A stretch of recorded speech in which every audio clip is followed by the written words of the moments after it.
poem I ever wrote. I was about 3 years old, and I was living in Stockton, and my parents and I and my sister were we lived upstairs in a house, and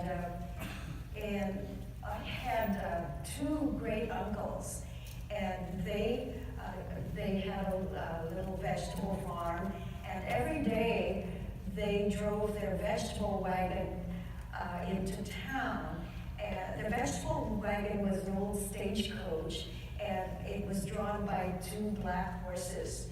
And my mother would open the window and hang me out the window, and she would say, "Sing to your grandfathers, make them laugh." And so here's what I said. Samgona, Segona, Nehoinaya, Mahai, Cup, Savior, Yao Savior, Nehoinaya. Okay, so that, I really want you to hear my first language. That is Sayafwa, and it is a dialect of Cantonese. And here is the translation. Hey, third grandfather. Hey, fourth grandfather. Where are you going? Horseshoes, clippity-clopping, 4 feet, then 4 feet. Where are you going? I wanted you to hear this because I feel that my Sayup accent goes through all of my writing, and so here's where it comes from. It makes me laugh the way I think that horses go cup, cup, cup, cup, and then in English it's clippity clop. That's very nice. Okay, through the years, since writing The Woman Warrior, I have felt very disappointed in myself as I became more and more of a pacifist. I think, well, I wrote this book called Woman Warrior, and not only that, but I made so many mistakes. Famulan was a weaver. She wasn't just a mighty general, she was a weaver. And the Woman Warrior chant was not in prose the way I had written it. It's in poetry. And so I have retranslated it and put it into poetic lines, getting it as close as I could to the rhythms of a shuttle going back and forth across the loom. And I begin it with the sounds of weaving. And in Chinese, it's chick, chick, chick. And chick means to heal, chick means to weave, and chick means to knit.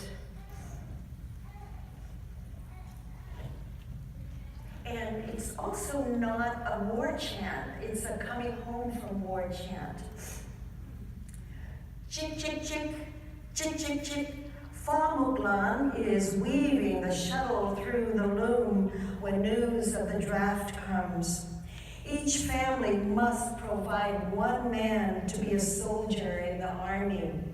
Sparing her dear father the wretched life of a soldier, she disguises herself as a man and goes in his stead to war.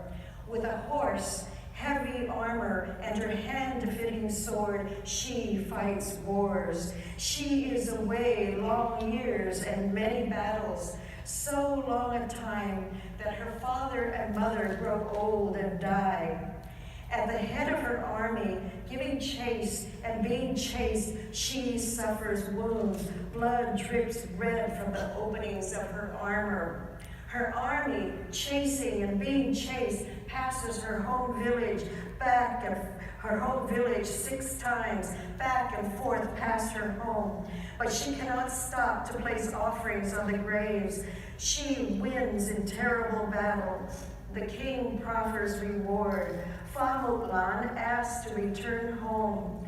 She leads her army to her home village and orders them to wait for her in the square. Indoors, she takes off man's armor. She bathes, dresses herself in pretty silks, and reddens her cheeks and lips. She upsweeps her long black hair and adorns it with flowers.